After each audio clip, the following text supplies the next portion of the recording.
Hello and welcome. This is World is One Global Leadership Series on WION, where we bring you iconic voices on global issues that affect us all.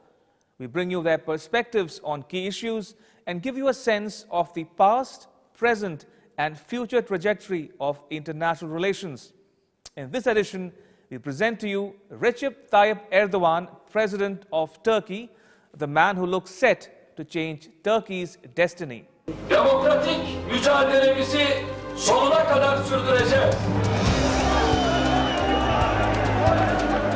Recep Tayyip Erdogan has been in public life for more than 2 decades now. He was the mayor of Istanbul in 1994. He founded the Justice and Development Party in 2001 and remained the Prime Minister from 2003 until 2014, when he became the President of Turkey. After the 16 April referendum, many are describing him as the strongest president ever in Turkey's 94-year-old modern history. He seems to be unstoppable and remains a popular but some say polarizing figure at home and abroad. As Turkey's membership of the European Union remains in a limbo, Turkey is looking east to countries such as India. On his visit to New Delhi, President Erdogan hopes to boost bilateral trade, explore opportunities for joint Turkey-India investments in third countries, and also get India to rein in the activities of his arch-nemesis Fethullah Gulen, the Turkish cleric who remains in exile in the United States and whom Erdogan accuses of plotting the failed coup in July 2016. Mr. President, welcome and thank you for speaking to WION. Now, we are meeting a few days after you won a hard-fought win in the referendum. What is your state of mind? Are you relaxed, relieved, satisfied, or are you anxious? Ben de özellikle çok teşekkür ediyorum. 16 Nisan seçimlerinden sonra sizlerle I am happy with the outcome of this referendum. I am also grateful for the opportunity to talk to the people of India. The referendum was a success. Hint halkına şahsım ve milletim adına kalbi şükranlarımı bildirmek isterim. It was important that we change a presidential form of government to an executive presidency. Türkiye'de bir yönetim sistemi değişikliğinin kabulü. The changes to the constitution that we sought in the referendum will be implemented from November 2019. Kasım ayından itibaren yapılacak bir seçimle de artık bu sisteme göre başkanlık ve bu sisteme göre parlamentonun oluşumu to my mind, the outcome of the 16th April referendum was the most important moment in the 94-year-old history of the Republic of Turkey. Önemli bir adımı olacaktır. Now, some would say you are the strongest president ever in modern-day Turkey, whereas some others would say that a strong, all-powerful president is not good for Turkey. Your thoughts? Şimdi tabii biz herkesin düşüncesine bu We would noktada be anlayış gösteriyoruz. understanding towards the opinions of everybody in this regard. But I have been the mayor of the biggest city of the Republic of Turkey and one of the biggest cities around the world for 4.5 years. In terms of local governments, I have great experience, and local governments are the foundations of democracy. They are the building blocks for democracy. And then I became the Prime Minister. I had been the Prime Minister of Turkey for 12 years, and for the last 2.5 years I have been the President of the Republic. For the future of Turkey, we've decided to come up with this change in our system just because of our experiences with regards to what we have lived through in Turkey and all around the world. And we are together with G20, we are together with India in G20, and I know countries which are being run with executive presidency and the ones which are not run by an executive presidency. And this system is going to be quite compliant with our dynamics and with our cultural values. We have been cultivating this constitutional amendment consisting of 18 main articles, and the people of Turkey approved this constitutional amendment, and right now I hope and pray that it will be auspicious for not only my people but also for the entire country. Some of your critics would say that you are a polarizing figure, but you seem to have maintained your popularity with the people at large. You seem to be very popular with the people in the rural areas, also the young people in cities. Now, what makes you so popular with the people of Turkey today? Let me say the following.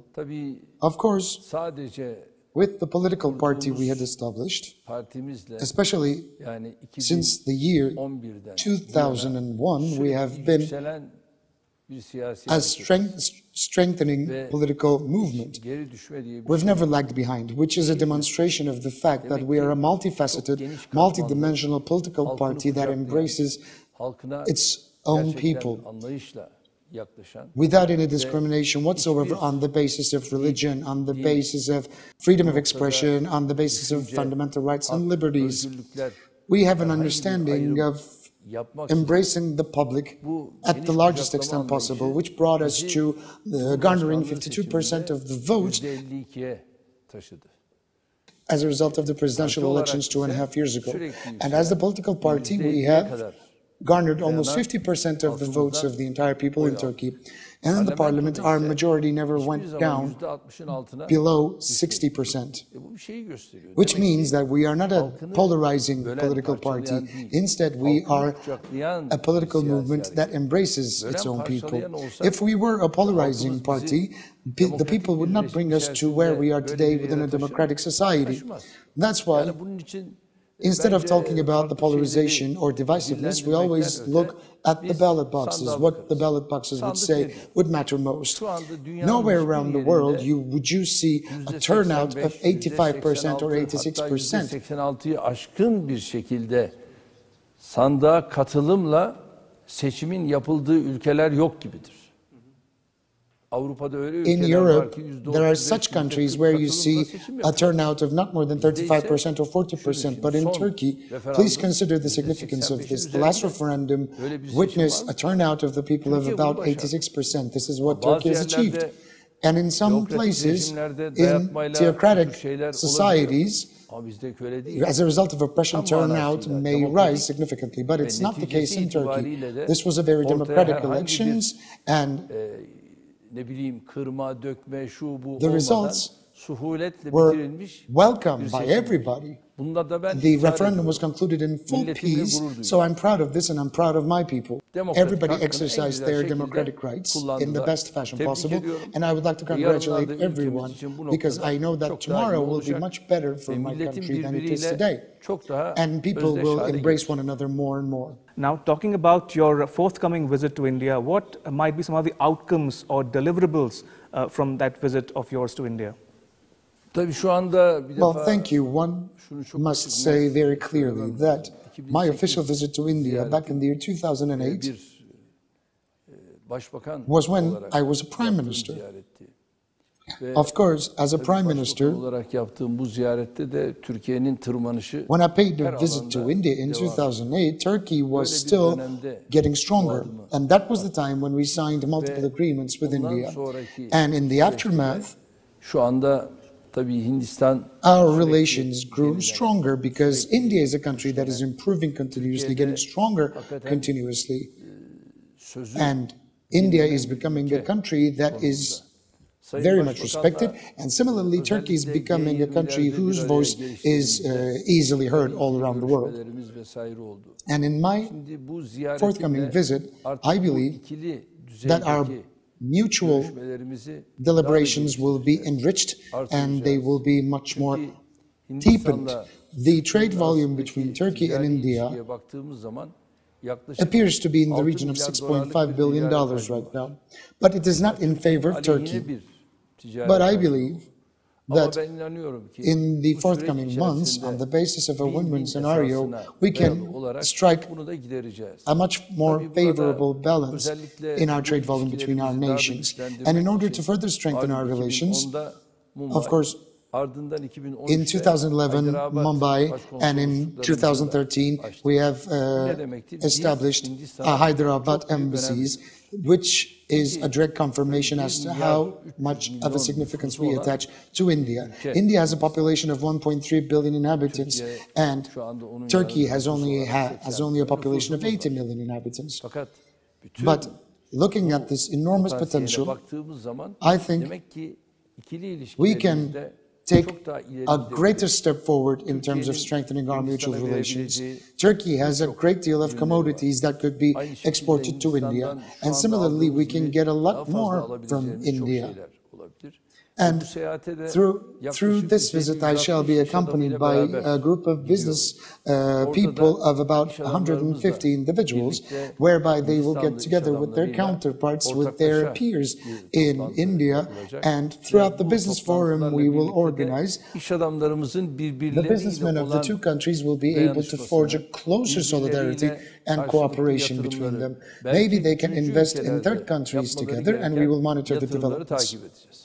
Now, where does Turkey, or you as a president of Turkey, stand on the issue of Jammu and Kashmir? Thank you.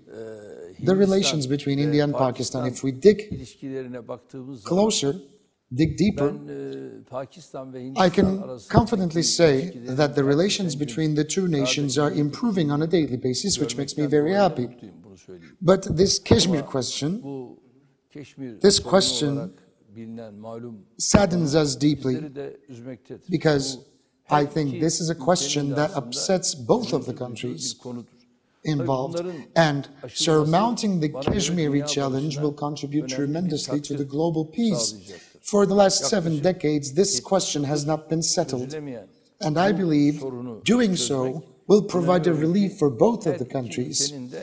Extending conflicts, extending questions, and carrying these questions to the future will be unfair to the future generations, because they will have to pay the price in the future.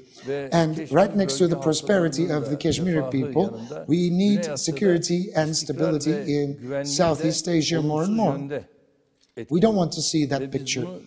We want this landscape to be peaceful, we want to win over friends, and we will increase the number of friends wherever we go. India is our friend in the region. Pakistan is our friend in the region. And there are certain aspects which contribute tremendously to our ancient relations. In terms of faith, in India, right next to our friendship, we have the followers of the Muslim faith, and in Pakistan there are Muslims, and this is bringing us even closer to one another in terms of building bridges and strengthening dialogue between different stakeholders.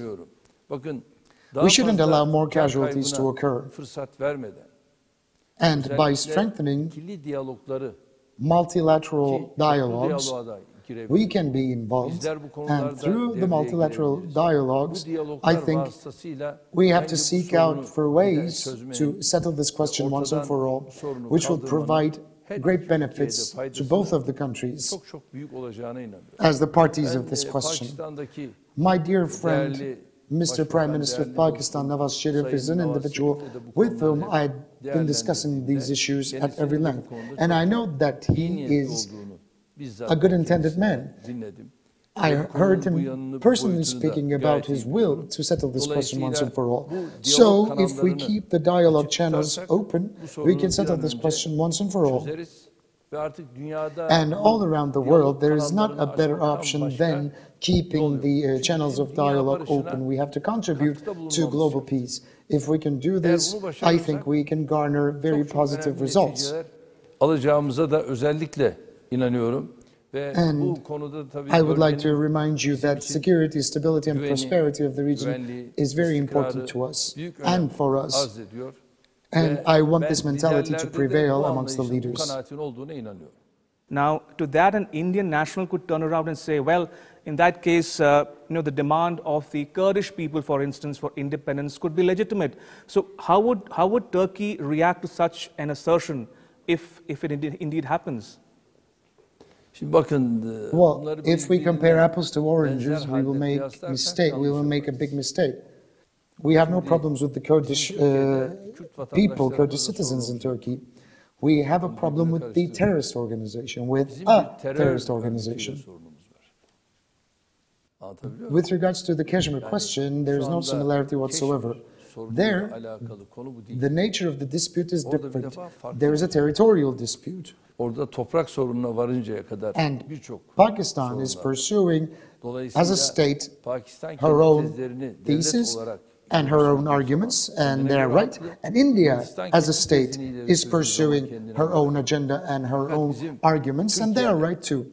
But inside Turkey, we see a separatist terrorist organization called PKK alleging to represent the Kurdish descendants. But in Kashmir, the situation is much more different. So, we do not see a state or a similar question in Turkey, but there is a state of India and there is a state of Pakistan in that part of the world who are in need of settling this dispute for once and for all. But in Turkey we have PKK, we have YPG and YPD. These are just terrorist organizations, and let's not make a mistake of comparing these questions, these problems with one another. Organization of Islamic Cooperation, or the OIC, for instance, routinely makes statements critical of India. Now, this when there are more Muslims in India than many other countries around the world. So why this prejudice against India on this count, especially on the issue of Jammu and Kashmir? Well, the statements released by the OIC quite naturally have the two-state question at the basis. We are the term presidents of the OIC, and when such disputes arise, if there are certain steps taken forward ending in terrorism, the OIC would criticize those attempts and those intentions and those actions, and statements could condemn terrorist actions, and there is nothing else that the OIC could release a statement on. Pakistan consists of 100% Muslims, and there is a very serious Muslim population inside India. And as the OIC, we would never act against India, we would never release statements against India. This is not what we're running after. All we want to see is to open the channels for dialogue in order to bring India and Pakistan closer to one another, in order to hopefully settle the dispute on Kashmir once and for all. This is what is troubling us. This is what we're working on. So, Indian Prime Minister and the Pakistani Prime Minister are having talks. I hope and pray that as a result of these talks, peace will be established and a problem dating back to 7 decades will be solved. The OIC, the Organization of Islamic Cooperation, now it also always talks about self-determination. Now, can self-determination be a sustainable solution for crises around the world, be it Jammu, Kashmir, or any other crisis around the world? Is it practical, you think? Is self-determination a practical solution? And also, if it indeed is so, then shouldn't it be applied universally to other crises around the world, such as Taiwan or Tibet or Balochistan or even Kurdistan? I mean, there's no end to these crises where self-determination can be applied.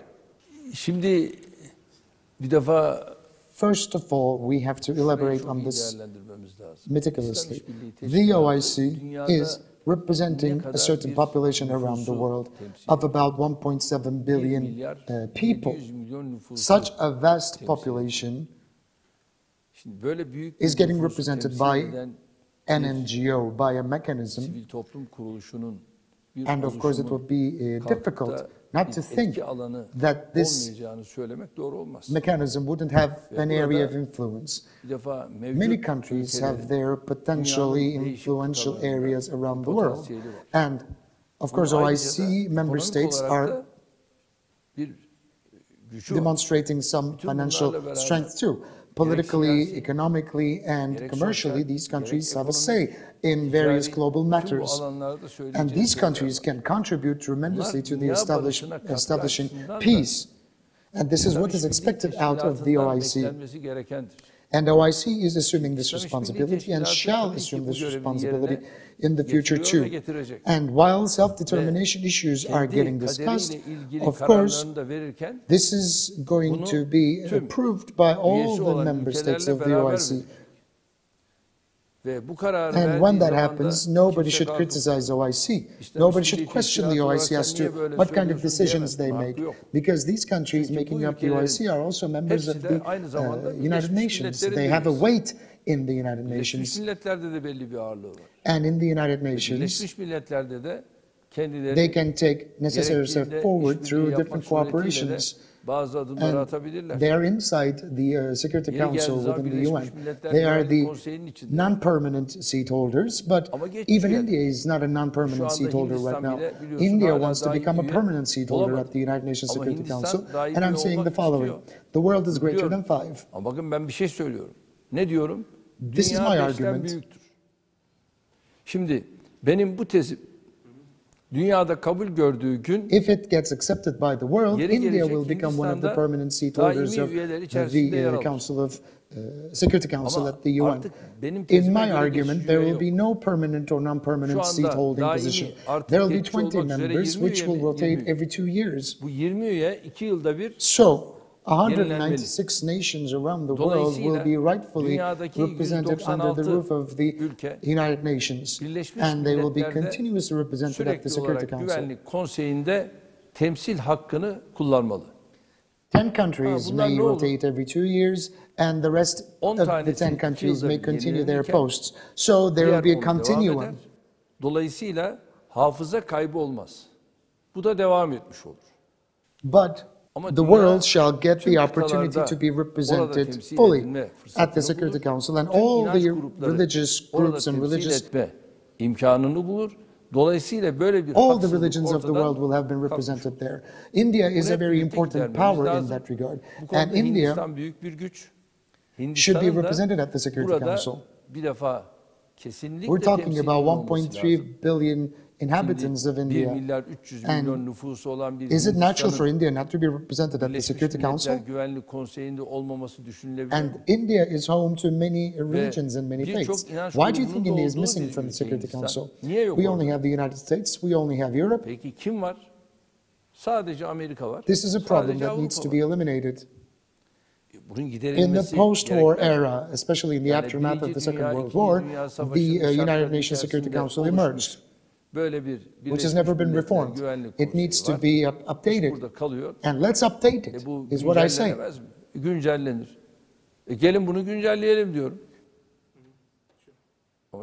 But the permanent seat holders of the Security Council don't wish to lose their seats. This is my argument. Now, why is Turkey reluctant to support India's quest for the membership of the nuclear suppliers group? You are not knowledgeable in that regard. In terms of nuclear suppliers group, we have been supportive of India, and we have been supportive of Pakistan similarly. So is that why this equivalence between India's membership and Pakistan's membership? Why can't India's membership be accepted on its own merit? We're not linking the two. That's why I said this is India's right and Pakistan's right at the same time. They have both nuclear capabilities, and we are trying to act very fairly, and we are supportive of India, and the Prime Minister of India is thanking me for that support. And similarly, we have been supportive of Pakistan. I think India should not assume such an attitude. If Turkey was fair enough to support Pakistan, it should be fair enough to support me. This is what the Indians should think. And this is how we approach. We are very objective, and we are very positive towards that process. Mr. President, the idea of secularism has been revisited or challenged in Turkey and in India too. Now, unlike in France, where secularism means the absence of religion from public places, or the ability to practice or profess the religion without discrimination, Şimdi ben size bir laiklik. I'll make a definition of what secularism means. My definition of secularism can never be observed in Anglo-Saxon countries nor in the continental Europe. They have their own exercises, and I don't think of them as being very correct. There are those who are getting isolated because of their faiths, and I know that things are going on in Europe which are not very honest and sincere. We shouldn't make these mistakes, because when we established our political party for the first time, it was integrated into our program quite meticulously. So what is secularism? Secularism, according to our point of view, means all of the religious groups will have the full liberty to exercise their faiths, and the state will have the same distance vis-a-vis all religious groups and all forms of faith. And the exercising of the religious faiths will be under the guarantee of the state, whether it be a Buddhist, whether it be an atheist, or a Christian, or a Muslim. Regardless of their descendants, everybody should be free to exercise their faiths, and nobody should interfere. Sure. This is the political program of the party that I'd established. Now, there was this controversy over the hijab in France and other European countries. You've taken a contrarian position. Now, in your estimation, for you, was it an issue of choice or freedom, or was it about asserting one's religious identity? Well, headscarf or hijab is the exercising of a necessity introduced by one's faith, i.e. Islam. Allowing that to happen or not depends on how those regimes define secularism or define their approach towards different religious groups. No religious group in Turkey had been interfered with, but especially in the last periods, West has been quite aggressive towards the Muslims. The mosques are getting burnt down, and swastikas are getting engraved on the walls of many mosques, and hijabs are being banned, and people's exercising of their religious faiths are getting interfered with. And before the referendum, unfortunately, the Europeans took it a step even further, and the Muslims all around the European countries got provoked. And in some countries, they have launched campaigns against me. And in Sweden, in Switzerland, for example, a big banner of mine was actually hung up on the wall with a gun pointed at my forehead.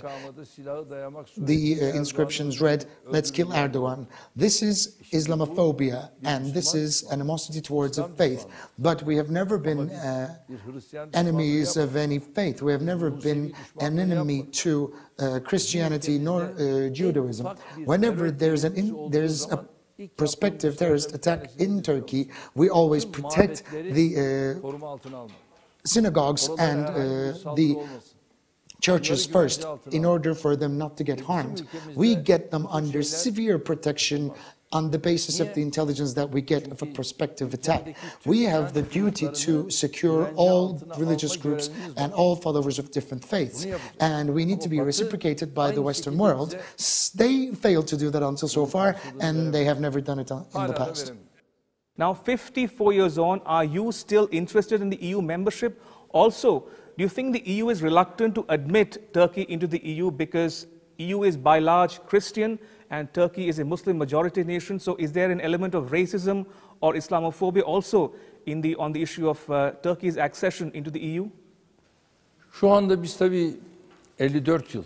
Well, right now, as you've stated rightfully, waiting at the threshold of the EU for the last 54 years, and throughout this period, the EU made significant mistakes. The leadership of the EU member states had never been very sincere or very honest.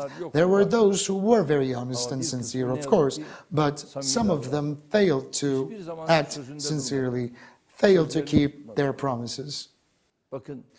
Some time ago, the EU had 15 member states. And the number of the chapters for negotiations then used to be only 15. And then the number of these chapters were increased up to 35. And the chapters could be opened and closed. And when they increased the number of the chapters up to 35, you can no longer open and close the chapters.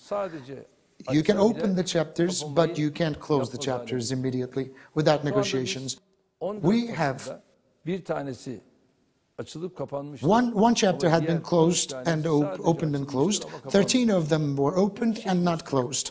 This is a demonstration of the fact that Turkey is working in vain in order to become an EU member state, because the EU will not accept or will not admit Turkey to the Union.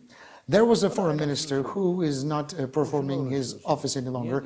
He said, "You're working in vain because you're Muslims. You will never be admitted into the EU," was what he said. And he was an influential individual within the EU at the time. And he told me about different aspects of our prospective membership. He is coming from a very important country. He's not coming from any ordinary country. And when you trace back the conduct, you can clearly see this fact, actually. What country was kept lingering on for 54 years prior to becoming a member of the EU? What is the reasoning? There is no reasoning. We have fulfilled the Copenhagen political criteria in Turkey, fully. And economically, we are doing much better than many of the European member states. In terms of the geographical circumstances, strategically, we are doing great. And let alone our other successes, Turkey is a NATO member, exercising a very significant duty under the NATO roof. But experiencing these challenges within the EU makes it difficult for the Turks to digest. We have 3 million refugees on our soils right now, and the EU pledged 3 billion euros by July 2016. We were not going to receive this money directly. This money was going to be given to the Turkish Red Crescent via UNESCO. But time expired and we've never received funds other than $725 million. And then an additional 3 billion euros were pledged, but we've never received anything.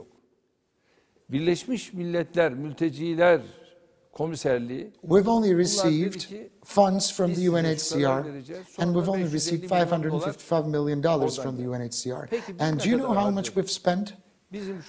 Along with the NGOs, we have until so far spent $25 billion on refugees. Is this fair? We are hosting this many people in Turkey. We are taking care of them. And these people can go to the European countries. They are not going to the European countries just because they can stay here in Turkey.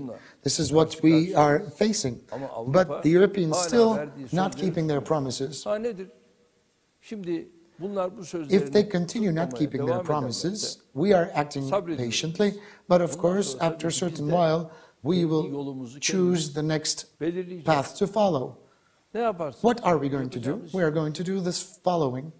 We will launch another referendum, just like the UK, for Brexit. The UK decided for a Brexit, asking people. Mr. President, do you have a date for this proposed referendum? Of course, no, not yet. We are on the brink of a new process. When we're going into this new process, we are going to put the rocks in their rightful places, one by one, and then we will have discussions and deliberations at the parliament, and then, if need be, we will decide to turn over to the people of Turkey. Your critics say there are no media freedoms in Turkey, journalists are being arrested and imprisoned. Turkey stands 155th in the world media freedoms rankings. Dissent is under threat. So your critics would say some of your actions are not defensible. Well, of course, these claims are all political. Have you ever had the chance to review the media outlets here in Turkey? What TV channel is closed? All TV channels are open. They're broadcasting. Looking at the media outlets in written media, For example, looking at the highest grossing media outlets, there are many columnists writing against us or covering issues against us. There are columnists attacking us, especially all throughout this referendum campaign. We have been heavily insulted. Which one of them got closed? And the Westerners claiming that judiciary is impartial and independent everywhere, when they see these aspects, they don't seem to admit to. They have attacked us from every aspect possible, through social media, through printed media and visual media. But there's a black propaganda, there's a dark propaganda against us, charging us and the Turkish government especially for alleged conducts of such nature. There are those amongst those who have been involved in terrorist actions. Let's say they are journalists, but they are carrying weapons in their cars. A journalist, do you think he can exercise an infinite array of freedom? Do you have infinite freedom in your country? If you make a mistake in your country, don't you have to pay the price? You've targeted, your government has targeted the FETÖ, the Fethullah Gülen's organization. He was your one-time ally. Now he is your sworn enemy, as it were. What went wrong? I mean, why this animosity towards him and his group? You accused him of having a hand in the coup attempt last year. So why, do you have any evidence at all, or are these mere allegations? We don't just talk without any grounds. I'm the president of the Republic of Turkey, and Turkey has a government in place. And there was a failed coup targeting me. And those involved in the plotting of the coup are answering before the court of law. We have evidences, we have the alibis and the statements of the perpetrators who have already been detained. The generals involved in this failed coup have provided statements pointing out to these facts.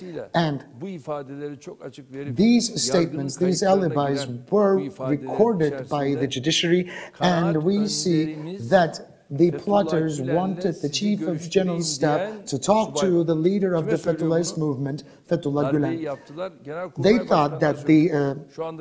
They thought they succeeded in the coup, and they forced the chief of staff to talk to Fethullah Gülen.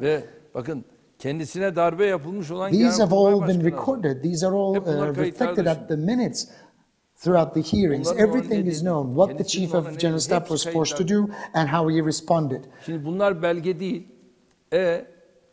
This person has fled Turkey and he has been living in the United States for 19 years. This traitor called Fethullah Gülen is hiding in the United States, and his obvious involvement in the plotting of this failed coup is obvious, or are very clear. They have infiltrated into the armed forces, into the police, into the national education and judiciary, along with other state institutions. They've all infiltrated there. And many of them are getting eliminated from the state institutions. We are going to cleanse the institutions. Never forget, when East and West Germany met, more than 600,000 civil servants were actually suspended from the institutions when both sides united once again. Of course, as a result of a coup, there are certain measures we need to take. We will finalize our efforts, or else we will experience the same plot again. In India, for example, Fethullahists have a great network, and tomorrow or the next day they might infiltrate into the government. Please don't take them ever so lightly, and the Indian government should take their presence in India very seriously. The plotters against the state should never be taken lightly. I want to talk to you about Syria. What is the way forward in Syria, for instance? Of course, here, our deliberations with Russia are continuing, just like the United States. We are talking to them, and we're talking to all of the stakeholders. Saudi Arabia, Qatar are the others. And within the framework of our deliberations and our assessment, we have a question of the regime there. The regime is waging state terrorism. And at the same time, there is a terrorist organization called Daesh. PYD, YPG are the other terrorist organizations in the field. And against all of them, we are forging a battle. But we are always stating the fact that in order to destroy a terrorist organization, you cannot use another terrorist organization as an instrument. So, let's join forces, beginning with the United States, as the members of the coalition forces, and as Turkey, and Russia is in the field, Iran, Saudi Arabia, they're all there in the field, Qatar. Let's get together and let's eradicate Daesh presence once and for all. Let's wipe Daesh out of the locations they are present, not only in Syria, but also in Iraq. Once after we achieve our targets, then we should let's plan an administration for Syria, which is going to be determined by the people, so long as we get rid of Assad, the murderous Assad. But who is Turkey's enemy number one? Is it the Islamic State or the Gulenists? Right now, their essences are different. Of course, primarily, our enemies are FETÖ. Our primary enemies are FETÖ. That's the arch nemesis because they're infiltrating into the institutions of Turkey. That's our arch nemesis, and FETÖ has to be eliminated and eradicated as soon as possible. Daesh is a remotely located terrorist organization. And we also have PKK in Turkey. And in the northern part of Syria, we have PKK presence in the form of PYD and YPG. Daesh emerged later in time. Of course, we are fighting Daesh quite rigidly, and 3,000 Daesh terrorists were killed in Syria. But the coalition forces are not fighting Daesh as committed as we are. Very briefly now, NATO appears to have taken a resurgent, a belligerent stand against Russia. Now, Turkey is a member of NATO. At the same time, can it also hope for better ties with Russia being a member of NATO? Well, those issues need to be discussed in their own place and time. Our location, our position in NATO is different, and our current relations with Russia are different. Russians are our neighbors, and we have a very significant trade volume. And similarly, we have positive relations with all the member states under the NATO roof.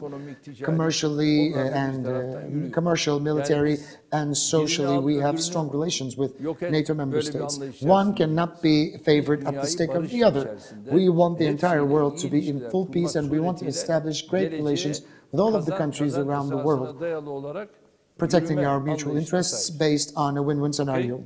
On that note, Mr. President, may I thank you for your time. Pleasure talking to you. And I would like to salute the people of India wholeheartedly.